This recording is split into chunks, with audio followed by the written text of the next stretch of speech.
love it. I love it. I love it. Look at this. This is the greatest thing I've ever seen.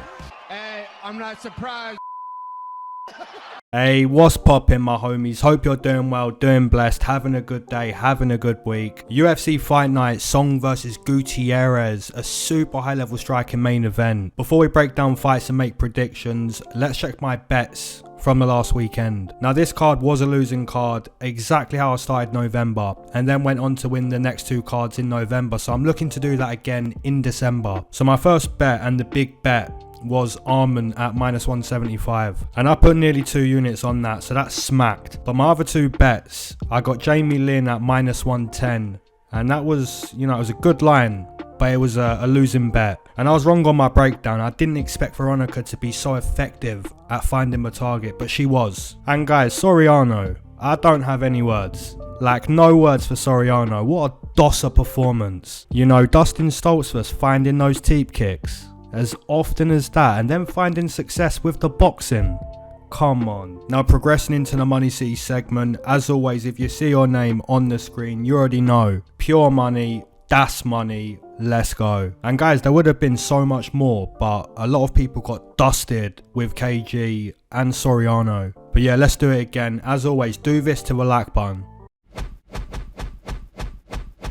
First matchup on this card, we've got Rayanne dos Santos taking on Talita Alencar, and both these girls are Brazilians, and they're both losers from the contender. And they're also both Brazilian Jiu-Jitsu black belts, but there is levels to the black belt, and I'd have to say that Alencar is the better Jiu-Jitsu player. So more than likely she's going to pursue the takedown, look to grapple, look to bring dos Santos to the mat.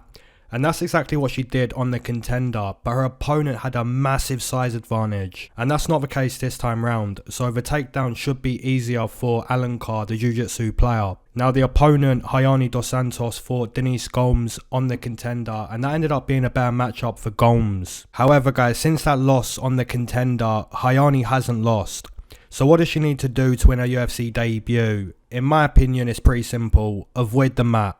The mat is lava. Avoid the mat. If Rayanne dos Santos can just keep the fight standing, keep it in a kickboxing scenario, her chances are much better. Now for me personally guys, I'm going to side with the underdog, Talita Alencar. Like I said, the Contender Series matchup was difficult because the opponent had a big size advantage. But in this situation, the size of the opponent's not really much of a concern. So yeah, the takedown should come. And from there, it's probably get your neck wrapped. So yeah, give me the underdog, Talita Alencar, to win this matchup. Moving into a matchup between Tatsuro Taira taking on Carlos Hernandez. And guys, I do like Carlos Hernandez. I think his footwork is good. It's non-stop. His cardio's good. His wrestling's on a pretty decent level. I wouldn't say a great level, but yeah, pretty good level. He's also tough. He's willing to fight. He's willing to box. There's a lot of things about Carlos Hernandez that I do like, but yeah, I don't see him winning this matchup. I think Tatsuro Taira is a little bit faster, a little bit more technical, more powerful, more weapons, and also better jiu-jitsu. Guys, it's a good matchup, but I think it's a better matchup for UFC's rising Japanese prospect, and that is Tatsuro Taira. So give me Tatsuro Taira to potentially find a submission on the mat. If it's not a submission, he probably wins over 15 minutes. Alright, moving into a matchup between Stephanie Egger taking on Luana Santos. Now guys, I'm watching tape on Stephanie Egger, and she's not putting together anything on the feet. I'm watching her tape, and it's clear that her grappling is by far her best weapon. She's a 5-time national Swiss judo champion, and also a jiu-jitsu player.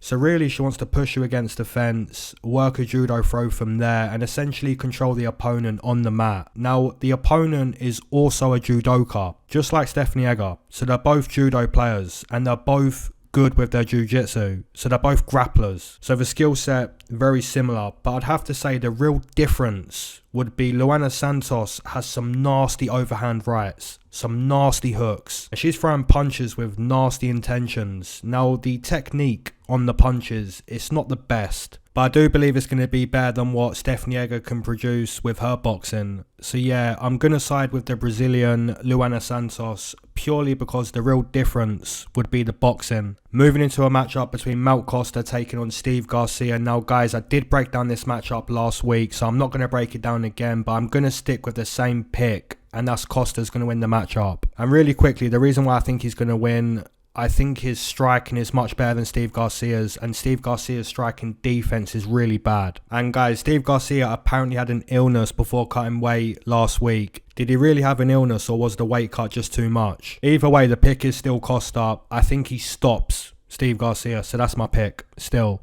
Moving into a matchup between Hyunsung Park taking on Shannon Ross. Now guys, I'm gonna say it's a mismatch. On paper, it's probably not a mismatch, and that's because both fighters have low stock. Like, if you went to an MMA gym near you and asked people, what do you think of Shannon Ross? What do you think of Hyunsung Park? Most people wouldn't have a clue who either of these guys are, but that's what the UFC business is all about. You know, it's about taking a fighter's stock, low stock, and seeing if you can build that stock into a cash cow stock. Now guys, I'm going to say neither of these fighters have the potential to be cash cows, but I will say one fighter has better potential than the other. And I think Hyunsung Park has the better boxing, has the better defense, more composure, technically better, faster. He's a better fighter than Shannon Ross, and I think the UFC also know that. So give me Hyunsung Park via KO, either round 1 or round 2. Shannon Ross kind of reminds me of Cody Brundage. Not in terms of fight styles, but in terms of being a bit of a dosser. Moving into a matchup between Kenan Song taking on Kevin Jousset, and someone's getting dusted. Someone has got to get dusted. If we look at Kenan Song, this is a guy that's got fight-ending power. His right hand is a missile. The calf kicks, super powerful, super effective. Kenan Song is a fighter that could absolutely find a stoppage. His boxing is very good. On the flip side, we've got Kevin Jousset, who did win his UFC debut, but didn't look perfect. I mean, there's kind of things about the performance that I kind of don't like. You know, the chin's in the air. The fact his defense doesn't look too good. He stands directly in front of the opponent. But there are things about his performance I do like. I do like the fact that he's always looking to counter with the opponent. You know, the opponent throws his hands and Kevin Jousset is looking to counter. He's looking to engage with that every single time too. Like, it's not just here and there. Like, every time he's looking to throw his hands. And when you've got fighters like that, there's a car crash. Most of the time there's a car crash, and that's why I say someone's got to get dusted. Either Kenan Song throws his hands and finds the mark, or he throws his hands and Kevin counters. It's one or the other. You know, someone's going to get dusted. And I kind of think if the fight does progress outside of round 1, I could see Kevin Jousset kind of stopping Kenan Song, you know, Song kind of fatiguing. So yeah, with this one, I'm going to side for the City Kickboxing prospect, Kevin Jousset, to find a KO TKO outside of round 1. If you waited to smoke with me, amen. If you've been smoking this whole time, double amen. If you're not a smoker but you enjoy the smoke breaks, that's always been a triple amen, gang. Let's go. Now guys, honourable mentions from a last UFC card. And by the way, if you like these honourable mentions in the smoke break, be sure to let me know. Or if you'd rather me focus the smoke break on like random topics, also let me know. Now guys, Jared Gooden, massive respect. I literally said in my breakdown, just remaining in the fight against Wellington, it's gonna be key. Even if you're losing the fight, just stay in the fight. He's gonna make a mistake, and he did. Get dusted. Rodolfo Bellotto and Ihor Peteria, one word: madness. Guys, Draco Close bouncing Joe Selecki's head off the canvas. Beautiful work. Like, you wanna lock up an armbar? Is that what you wanna do? Okay, have this. Bang. Dusted. And then Cody Brundage took inspiration from Draco, and that's nice work. That's still Cody Brundage, don't forget that. Then you've got Misha Tate with the grappling masterclass, and guys, I'd have to say Julia Avila fought as if she was pregnant. If I had to put into words just how bad Avila was, she fought like she was pregnant. Like, is Avila expecting another kid? Like, why can't you move your feet? Why are you fighting like you're pregnant? Just horrible. But yeah, good work by Misha. Guys, credit to Dustin Stoltzfus, but I will bet against Dustin again. And then Sean Brady with the grappling masterclass against KG. Essentially what Misha done, but KG's not pregnant. Actually looked in really good shape. But yeah, got dusted. Now guys, Jalen Turner. Let's not speak about Jalen. Let's speak about the ref. Now one of these options is true. We're going to play Who Wants to Be a Millionaire, essentially. I'm going to give you 4 options. Either A, the ref is racist. B, the ref wanted Bobby Green to actually die. C, the ref had the over. Or D, the ref's blind. One of those options is true. And it's insane. It's insane, but it's true. And the final mention, of course, Arman Tsarukyan. Like I said, he will be a champion one day. Every dog has their day, and Benny's had his day. But someone who's yet to have their day, who will soon have their day, is Arman Tsarukyan. Alright guys, let's go. Moving into a matchup between Andre Muniz taking on Junyong Park. Now guys, Andre Muniz is good at one thing and one thing only, and that's jiu-jitsu. He's a jiu-jitsu practitioner and nothing more. He doesn't have better boxing than Park. His kicks aren't better than Park. He's not a better wrestler. He doesn't have better cardio or toughness. So look for Andre Muniz to bring Park to the mat, where his only advantage can be effective. Now guys, on the flip side, like I said, you've got a better boxer in Junyong Park.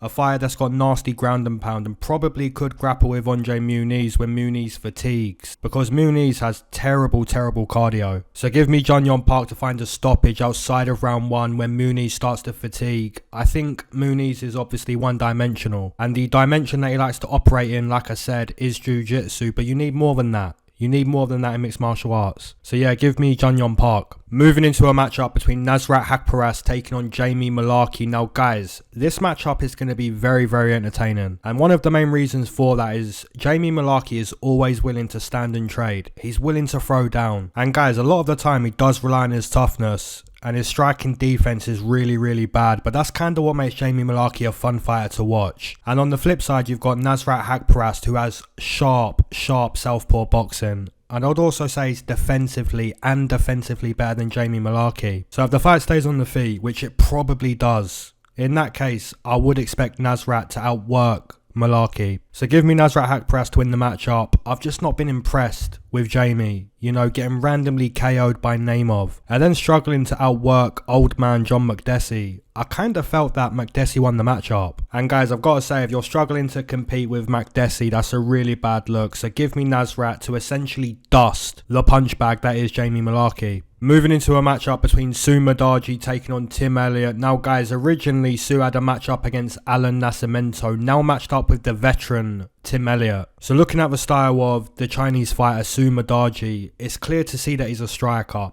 a Sanda practitioner, which is Chinese kickboxing. He's also a southpaw fighter, so the left-sided weapons are the power weapons. His kicks are super quick. The counter punches arrive at the target really quick. Guys, I think it's fair to say Sumudaerji is a better kickboxer than Tim Elliott. Now looking at Sumudaerji's last matchup, which was against Matt Chanel, this was crazy. Guys, he badly rocked and stunned Matt Chanel like 4 times in round 2. Somehow finds a way to lose the fight. I don't know how, but he does. And I took Matt Chanel as an underdog, and I still today have no idea how he cashes, getting rocked and getting stunned in round 2. But guys, what that fight does tell us, it's not impossible to break Sumudaerji. It's very possible. And especially for someone like Tim Elliott, who does have a lot of experience in mixed martial arts. Now guys, in my opinion, Tim Elliott would be really wise to grapple with Sumudaerji. Look for takedowns, look to wrestle, look to implement your jiu-jitsu, because that's where the big advantage lies for Tim Elliott. So really the matchup is potentially decided based on where the fight takes place. If the fight's a kickboxing matchup, Su probably looks quicker, probably looks sharper. And if we're on the mat, if we're grappling, if we're wrestling, the veteran's probably going to outwork Sumudaerji. Or be smarter, be sharper there. So guys, for me personally, I'm going to be siding with the underdog, Sumudaerji, to outstrike Tim Elliott on the feet. Tim's never been defensively good. And against someone as quick as Su, he'll probably struggle on the feet. So for me, I'm going to side with the underdog. But obviously, if Tim Elliott gets a takedown and brings Su to the mat, Su may turn to dust.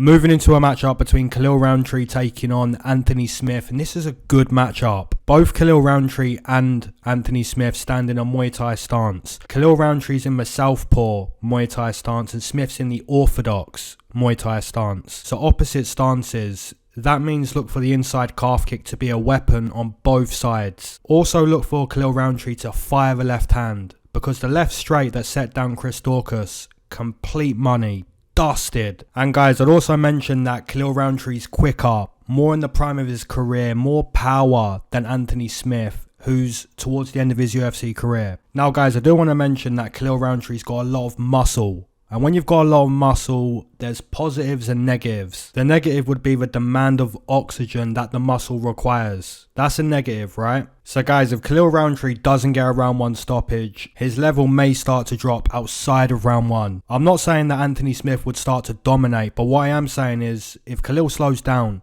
there's a chance that Anthony Smith could bring himself back into the matchup. So guys, I think Anthony Smith relying on his toughness in round 1 would probably be something that he's got to do in order to give himself a chance in this matchup. And he does rely on his toughness a lot of the time. We've also got to mention that Anthony Smith has taken a lot of damage. Probably too much damage. You know, Anthony Smith has taken a lot of damage throughout his whole UFC career, and if he's got to keep relying on his toughness to bring himself back into fights, that's a red flag at this point in your career. You know, it's a red flag. So yeah, give me Khalil Rountree. But like I said, if Rountree slows down outside of round 1 because of all the muscle and the power punches, Smith's got a lot of experience. So don't sleep on Anthony Smith completely. But yeah, to pick against him, it does seem logical. So that is going to be my pick. Alright, moving into the main event, I want to start by saying clearly this is the best fight on the card. This main event is super sick. If you know anything about these fighters, you know just how sick this main event is. The striking between both of these guys is really going to be something to watch. And guys, I've never picked against Song.